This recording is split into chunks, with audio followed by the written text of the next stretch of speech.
If you're looking for ways to improve your Arknights Endfield combat skills, whether it's to clear content faster, get those shiny trim medals, or just survive a casual stroll through Talos 2 without needing to resort to guerrilla warfare on the local wildlife, you have come to the right place. You may have seen my other videos about building cursed low synergy teams or my trim medal clears with exclusively 4-star operators. When you do not have the luxury of big damage nukes, screen wiping abilities, or an actual synergistic team, you suddenly realize this game requires a lot of strategy. You cannot just button mash your way to victory here. In this video, I will cover 3 advanced combat concepts that most guides skip, and they apply to any team. We're talking about positioning, adaptive combat, and target selection. These concepts take time to learn, but they will make your combat experience significantly faster and easier. What on earth are you doing? You have been running in a circle for 2 minutes. We don't have all day for this. I am manipulating the aggro algorithms. It is called high-level positioning. You are literally just running away from a single swordsman while 5 guys shoot you in the back. Isn't that just called running away like a little sissy? Exactly. They are falling right into my trap. Starting off with positioning. Now, this sounds obvious. Yes, you need your enemy in attack range. Yes, you should avoid the glowing red boxes of doom on the floor, but true positioning means manipulating the battlefield to maximize your team's effects. In my trim medal clears against multiple moving enemies, you will see me constantly repositioning. Why? Because 4-star abilities have the hitbox of a coughing baby compared to 6-star hydrogen bombs.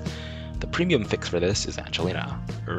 Not that one. Yes, this one. Her skill literally groups light mobs into a convenient little pile for you to activate your Exodia combo on. If you have Angelina, congratulations, you bought the Venti crowd control DLC. But if you rely on manual labor, like me, you have to manipulate the enemy AI. The best way to group enemies without gravity magic is to completely ignore the melee ones that are attacking you. Let the melee grunts naturally chase you while you sprint towards enemies that are ignoring you. I use this trick constantly in my clears for Survive the Gas Agony and Triaglos. Both fights spam enemies, so making them chase you into a choke point is basically hurting cats, but deadly. The other method is using knockback from your normal attack sequence. Light enemies get pushed back when you hit them. You can literally shove them into a corner with their friends, and then drop your skills on the entire group. This is just organized bullying. Moving on to adaptive combat. This is about how to keep doing damage even when things do not go according to plan. Having a set skill rotation is great, but battles get hectic, and you will press the wrong button at times. The boss does not care, so you have to keep moving. Okay, wait, I messed up.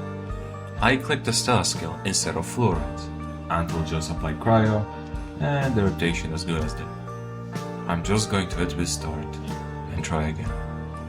Yeah, just wipe your account, bro. But in all seriousness, we do not restart for a fat finger. Shred its resistances with corrosion. Touché. This exact scenario happened to me live during my Triaglos trim medal clear. I wanted to build nature stacks using fluorite. Instead, Antal accidentally applied cryo from Estella. In a highly synergistic meta team, a misclick like this means your damage falls off a cliff and you stand there awkwardly waiting for cooldowns while the boss laughs at you. But when you play a team of 4-stars only that barely function together on a good day, you have to learn to pivot. Since the enemy already had cryo applied, I fully leaned into the mistake. I stacked more cryo, then used Fluorite's battle skill to trigger corrosion. My Fluorite was built with Art's intensity as well as having the hot work effect for applying corrosion, so this was something she could benefit off of. Instead of the raw burst damage from solidification and Estella's physical follow-ups for shatter that I originally wanted, the corrosion shredded their resistances over time and Fluorite's hot work set bonus activated, letting me chew through their health bar anyways. The lesson here is simple. Do not panic and wait 30 seconds for your perfect setup to magically return. Look at the current status of the boss and figure out what you can do with your accidental button mash. Adaptive combat means gaslighting yourself into believing your mistakes were calculated combos all along. Finally, do not be afraid to hold on to SP. If you know the next enemy will be troublesome, it is perfectly fine to slowly whittle down the final enemy of the current wave to build SP back. This will ultimately save time in the next fight because you have more SP to cast skills with, letting you hand them a healthy dose of Wichita skill 3. Okay, but look at my DPS on this tank right now. I am absolutely melting his shield. Look at your health bar. Wait a minute, where did my health go? You spent 20 seconds fighting a brick wall while the hay show pack around him turned your squad into Swiss cheese. This is why target priority matters. Are you sure? Yes. Anyways, this brings us to our third and final concept, target selection. When you run a 4-star only team, or any niche team, you do not have a magical delete button for the entire screen. You have to pick your targets carefully. Your priority should always be the enemies with the most annoying mechanics or the ones that take the longest to kill. The first priority are obviously bosses and elites, but the absolute biggest offenders are ranged enemies. As we learned in the positioning section, melee enemies will naturally run to you. Ranged enemies are absolute cowards. They will just stand back and shoot you. If you do not run up to them and aggressively invade their personal space, they will happily snipe you all day rent-free. Next on the hit list are enemies with special abilities like the Bone Crusher Infiltrator. These guys will dodge your basic attacks, waste your precious time, and completely ruin your flow state.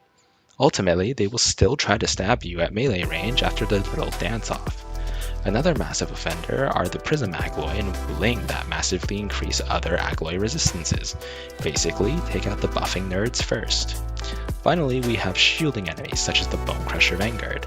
They will take significantly reduced damage until you actually break their shield. If you leave them for last, you will just be standing around awkwardly hitting a brick wall while the timer runs out. They can be staggered passively through AoE abilities such as Fluorite's explosives, but be sure you work at their break bar throughout the fight. The ultimate big brain strategy brings all three of our concepts together. You run straight to the ranged or shielded enemies and start fighting. While you are focusing down the ninja wannabe or breaking the shield, all the standard enemies will naturally waddle over to you. Once they gather around your priority target, you drop your skills and hit everyone at once for maximum payoff. It is highly efficient, weaponized pest control. To summarize, mastering positioning, adapting to unexpected situations, and prioritizing the right targets will completely change how you play Endfield. You do not need a team full of maxed out 6-stars to get trim medals, you just need a strategy and a little bit of situational awareness. Plus, taking down these bosses with your own team is going to feel a lot better than simply copying a boring meta team on a simple skill cycle. If this guide helped you whittle down your clear times and made fights easier, please leave a like and subscribe. Feel free to ask any questions in the comments or join my Discord to show me your own cursed combat moments. I stream on YouTube and Twitch, links in the description. Please like and subscribe so I can afford to cast Angelina's skill one day. See you next time.